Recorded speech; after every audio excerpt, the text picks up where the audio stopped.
अस्सलाम वालेकुम नाज़रीन, मैं हूं कैस अली मीर और आप देख रहे हैं अल्लाहू टीवी। जैसे ही मैंने रिकॉर्डिंग शुरू की कि मैं आप लोगों को रिपोर्ट दूं कि आज सिंध हाई कोर्ट में क्या हुआ है, और मैं रिकॉर्डिंग कर रहा था तो बीच में मुझे मैसेज आ गया कि सिंध हाई कोर्ट का आईजी सिंध से जो है वो चार्ज वापस लेने का जो है हुक्म जारी हो गया है। सिंध हाई कोर्ट ने आईजी सिंध को काम करने से रोक दिया है। ये बहुत बड़ी खबर है। सिंध हाई कोर्ट ने आईजी सिंध को काम करने से रोक दिया है। मज़ीद जैसी अपडेट आती है मैं आपके साथ शेयर करूंगा। आज अदालत में हुआ क्या है वो मैं आपके साथ पहले शेयर करता हूं। आज 30 मई है और आज आपको पता है निमरा ने और दुआ ज़ारा ने अदालत में पेश होना था। पहले मैं निमरा की आपको बात बताता चलूं कि निमरा पेश हुई है और उसने बयान देने की कोशिश की है, लेकिन जज साहब ने उसको रोक दिया। जज साहब ने कहा कि पहले आपका मेडिकल होगा और उससे अगर साबित हो गया कि आप 18 साल की हैं तो फिर आप अपने खामद के साथ जाएंगी, और अगर मेडिकल में साबित हो गया कि आप 18 साल की नहीं हैं तो फिर आप अपने वालिदैन के पास जाएंगी। निमरा के हवाले से ये बात हुई। उसका केस तो हो गया साइड पे, वो तो अब मेडिकल होगा, उसमें साबित अगर हो गया कि ये 18 साल की है तो फिर ये अपने खामद के साथ चली जाएगी, और अगर साबित नहीं हो सका तो फिर ये अपने वालिदैन के पास जाएगी। अब आते हैं दुआ ज़ारा केस के ऊपर। हमें रात तक जो है ये इतलात थी कि हर हालत में दुआ को पेश कर दिया जाएगा, हर हालत में पेश कर दिया जाएगा।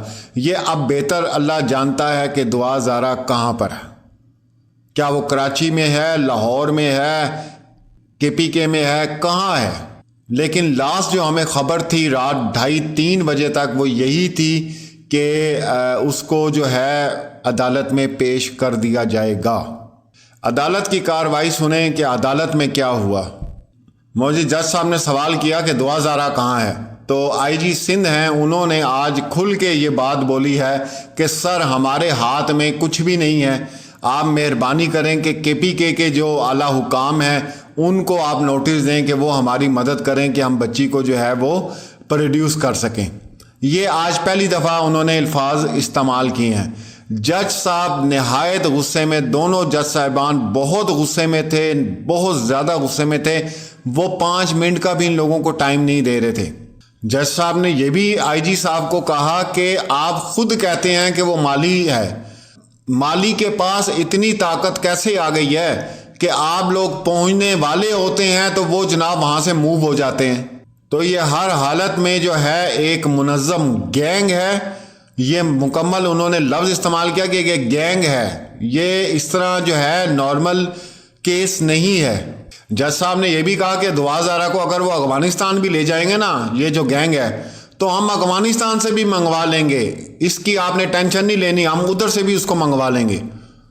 जज साहब ने आईजी साहब को कहा कि हम आधे घंटे में जो है ना आपका आज फैसला कर देंगे, क्योंकि और भी बहुत लोग पड़े हैं जो जिम्मेदारी से ये काम करें, अगर आपके मतलब ये आपसे काम नहीं हो पा रहा तो। मौजूद जज साहब ने जो है वो डीआईजी सिंध को भी मुअत्तल कर देना था और आईजी साहब को भी कर देना था, लेकिन उनके वकील ने जो है बहुत ज़्यादा जो है वो मिन्नतें की हैं कोर्ट के अंदर कि मेहरबानी करें हमें थोड़ा सा और टाइम दे दें, थोड़ा सा और टाइम दे दें। फिर जज साहब ने जब बहुत ज़्यादा उन्होंने मिन्नतें की, तरले किए, फिर मौजूद जज साहब ने उन्हें जुमे का जो है वो फाइनल दिया है टाइम, और उसके बाद उन्हें अलर्ट कर दिया है कि हम आपका कोई एक्सक्यूज़ नहीं सुनेंगे, और इसके बाद ना हम आपको 1 मिनट देंगे, 2 मिनट देंगे, 3 मिनट देंगे, ना ही हम 5 मिनट देंगे। हर हालत में जुमे वाले दिन बच्ची को प्रोड्यूस करें, बच्ची को अदालत में पेश किया जाए। बेइंतहा गुस्से में थे दोनों जज साहिबान कि आप इसका अंदाज़ा नहीं लगा सकते। ये केस इतना कॉम्प्लिकेटेड हो गया। आप यकीन करें कि हम लोग तो हैं, और जो हम मतलब जर्नलिस्ट लोग हैं, यकीन करें कि हमें भी अब इतना अजीब हो गया है कि 1 घंटे में क्या खबर आती है, 1 घंटे में क्या खबर आती है। अनऑफिशियल जो लोग हैं वो भी कोई ऐसे नहीं है अनऑफिशियल कि जनाब कोई और वो कारोबार करते हैं, काम करते हैं। वो बाकायदा सहाफ़ी हैं और बेहतरीन रिपोर्टिंग करते हैं। 20-20, 25-25 साल उन लोगों को हो गए और हम तक जब खबर पहुंचती है हम लोग रिलैक्स हो जाते हैं कि नहीं यार, ये इस बावसूख ज़राए से हमें खबर मिली। लेकिन जब ऑफिशियल की तरफ जाते हैं तो बिल्कुल खामोशी होती है। तो इतना कॉम्प्लिकेटेड ये केस अब बन गया है, इतना कॉम्प्लिकेटेड केस बन गया है और ये साबित हो गया है कि इसके पीछे बहुत बड़ा गैंग है, बहुत बड़ा गैंग है। और वो नहीं चाहते कि दुआ ज़हरा अदालत में पेश हो, क्योंकि जिस दिन वो बच्ची अदालत में पेश होगी, 1 to all इनके सारे पोल जो है ना वो खुल के सामने आ जाएंगे। इस मसले को इसीलिए डिले किया जा रहा है, इसीलिए डिले किया जा रहा है। लेकिन ये बहुत बड़ी गलती कर रहे हैं, करते जाएं। इनका आखिरी वक्त आ चुका है, ये आखिरी केस होगा इंशाअल्लाह। आप बेफिक्र रहें, ये आखिरी केस, ये जो मर्जी कर लें। और अब आपके सामने ही दुआ ज़हरा का भी फैसला आ गया। निमरा का अगर आप केस देखें तो कि निमरा अदालत में पेश हुई है, उसने बयान देने की कोशिश की है तो जज साहब ने उसको रोक दिया। उन्होंने कहा रुक जाओ बेटा, आप पहले साबित हो जाए कि आप 18 साल की हैं, कि आप 14 साल की हैं, कि 15 साल की हैं। अगर आप अंडर 18 हैं तो फिर आप अपने वालिदैन के पास जाएंगी, और अगर आप 18 की हो चुकी हैं तो आप अपने खावंद के साथ चली जाएंगी। इसी केस को आप जो है मिला के देखें दुआ ज़हरा के साथ। और ये जो गैंग है, ये लोग जानते हैं कि जब वो अदालत में पेश होगी तो जज साहब ने यही बात करनी है और उसमें ये प्रूव हो जाएगा कि ये बच्ची 14 साल की है। अब बात आपको समझ आ रही है कि क्या हो रहा है, ये क्यों इतनी तारीखों के बाद भी उस बच्ची को पेश नहीं किया जा रहा? क्योंकि ये चीज प्रूव्ड है कि वो बच्ची 14 साल की है।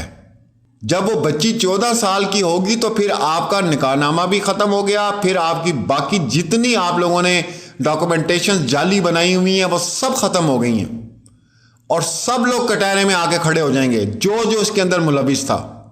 निमरा काज़मी का जो केस है वो थोड़ा सा डिफरेंट है, उसको समझने की कोशिश करें।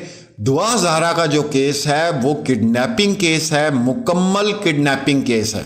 निमरा काज़मी का किडनैपिंग केस नहीं है। ये दोनों केस एज के हिसाब से या 164 का जो है वो उसके हिसाब से ये एक हैं, लेकिन पसे पर्दा इनकी हकीकत कुछ और है। ये डिफरेंट केसेस हैं। निमरा अपनी मर्जी से गई या उसका ब्रेन वॉश करके उसे घर से निकाला गया, जो भी है वो एक अलहदा केस है।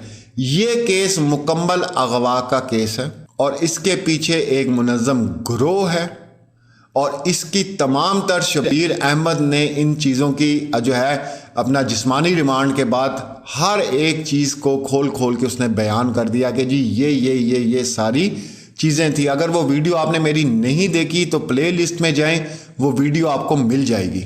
बच्ची को तो ये अदालत में पेश करेंगे, इसके अलावा हल कोई नहीं है। जज साहब ने इनकी जान नहीं छोड़नी, किसी तरह भी नहीं छोड़नी। बिस्मिल्लाहिर्रहमानिर्रहीम। आपने सारी प्रोसीडिंग अंदर कोर्ट में तो आज देख ली होगी। एक तो निमरा की तरफ से जिस तरह से कुछ सवालात मेरे प्रेस भाई ने सवाल तो एक दो पूछे थे, प्रोसीडिंग आप लोग वहाँ पर भी मौजूद थे, आपने देखा भी से जिस तरह से निमरा को पेश किया गया। तो आप लोगों ने देखा कि आपने भी पहले किसी ने नहीं देखा होगा कि निमरा यहाँ पर कोर्ट में आ रही है नहीं आ। जब तक हमने ये सुनना जा रहा था कि पेश किया जा रहा है, पेश किया जा रहा है, क्योंकि ये लोगों के हाथ में थी, किसी तरह से पुलिस ने उसको पकड़ करके यहाँ पर लेकर आए। जब तक आप उसको ओपन स्पेस नहीं देंगे, ओपन उसको बैठने का मौका नहीं फराहम करेंगे, उनके पेरेंट के साथ मुलाकात नहीं होगी, वो लड़का उसको कोर्ट तक भी वहाँ साथ है। ठीक है ना। आप लोग कह रहे हैं, मीडिया के थ्रू कहा जा रहा है कि भाई वो तो लड़की अपनी फ्री हैंड थी, बच्ची है वो बच्ची, उसको आप ये नहीं कह सकते हैं, क्योंकि ये आप लोगों की अच्छी बातें आज सोशल मीडिया देख रहा होता है। आप लोग इस तरह की बातें करें जिस तरह से अच्छी बातें प्रोमोट हों, आगे के लोगों को, आगे के बच्चों को, उनके पेरेंट्स को ये पता चलना चाहिए कि यार 18 साल से कम बच्चों की कोई कानून इजाज़त नहीं देता है। ये इतने इनके पीछे इतनी माफिया नहीं होती तो ये इतना हाई कोर्ट सब हम लोग यहाँ पर खड़े हुए, इतनी बच्ची आसानी से बरामद। ये तो सिंपल एक बच्ची है। अभी देखें, एक बच्ची यहाँ पर बरामद हो गई है, दूसरी बच्ची के लिए कितने हर्डल्स पैदा किए जा रहे हैं। आप अंदाज़ा लगा दें जिस तरह से कहा जा रहा है कि भाई ये जो है गुरु है, क्योंकि एक माली का बच्चा, एक माली की जो है वो वहाँ पर काम करता है, वहाँ पर एक यूनिवर्सिटी में काम करता है, वो बंदे के इतने असर उसुक यूनिवर्सिटी में, जिस तरह से मैडम ने बात की, यूनिवर्सिटी में अंदर दाखिल नहीं हो जा रहा। आप एबटाबाद में, कभी हाई कोर्ट में, कभी किस जगह पे, कभी मानसरा में, क्या इनके पीछे कुछ तो है ना? आप इसको क्या कहेंगे, गैंग कहेंगे, गुरु कहेंगे, कुछ कहेंगे? लाजमन है कुछ लोग ऐसे ही तो हैं ना जो उसको सपोर्ट कर रहे हैं। खुदा आप लोग भी रहम खाएं, क्योंकि आज आपकी बेटियां हैं, कल आपकी बहनें भी होंगी, ये वाकया किसी के साथ भी हो सकता है। दूसरी चीज़, मेरे भाई ने एक सवाल किया, कह रहे कि आप लोग सिर्फ जो है मिनिस्ट्री या जो वकील हैं सिर्फ उन्हीं केस में जाते हैं जो हाईलाइट होते हैं। भाई आप लोगों ने किन केसेस की रिपोर्ट की है? आप लोग रिपोर्ट करें ना, उन केसेस की रिपोर्ट करें। आप भी वहीं पर प्रेस कॉन्फ्रेंस में आते हैं मैडम के पास, कभी आपने लिस्ट पे लेकर के गए कि सर ये लिस्ट है, हमारे पास ये केसेस रिपोर्ट हो रहे हैं? तो खुदारा हम ये आप सब मिल करके आवाज़ उठाएंगे तो आने वाले मुस्तकबिल के बच्चे सेफ हो सकते हैं। Thank you so much. हम डेली रिपोर्टिंग कर रहे हैं, डेली रिपोर्ट मीडिया में हो रहा है कि कितनी डिपार्टमेंट को भेजें यहाँ पे। तो आप मेरे भाई, सिंपल सी बात है, लगता है ना आपके दफ्तर में अखबार आती है, बजट कम हो गया है, ना टीवी आप देखते हैं। हम 1094 का हर जगह प्रचार करते हैं। आप लोगों से भी दरख्वास्त है, जब भी 1094 आप मिला के देख लें, ये हेल्पलाइन है 24 घंटे। हम बार बार कह रहे हैं कि गवर्नमेंट को बताया जाए, हम बार बार पुलिस को भी ये कह रहे हैं कि जब कोई बच्ची या बच्चा गायब हो जाए तो प्लीज़ ये फतवे मत दो कि अपनी मर्ज़ी से गई वैसे गई। आपका काम है उसकी CDR भी बाद में चेक करो, उसका फ़ोटो लेके हर पुलिस स्टेशन पे, हर जगह पे डाल दें कि ये बरामद करनी है। बाद में आप फैसले दीजिएगा, जजमेंटल होइएगा कि खुद गई, ऐसे गई, वैसे गई, ये बयान दे रही है। पहला काम ये है कि जब वालिदैन पहुँचे कि बच्ची या बच्चा गायब हो गया है, आपका काम है उसकी तस्वीर लेके हर जगह देना, खुद वहीं बैठ के अदालत लगाना, ये बड़ी गलत बात है। Thank you. मुझे मज़ीद आप वीडियोस वगैरह आना शुरू हुई हैं, जैसी लेटेस्ट अपडेट आती हैं आज मेरे साथ जुड़े रहिएगा। आज मेरी वीडियोस भी नहीं रुकनी। मिलते हैं अगली वीडियो में। अल्लाह हाफिज़।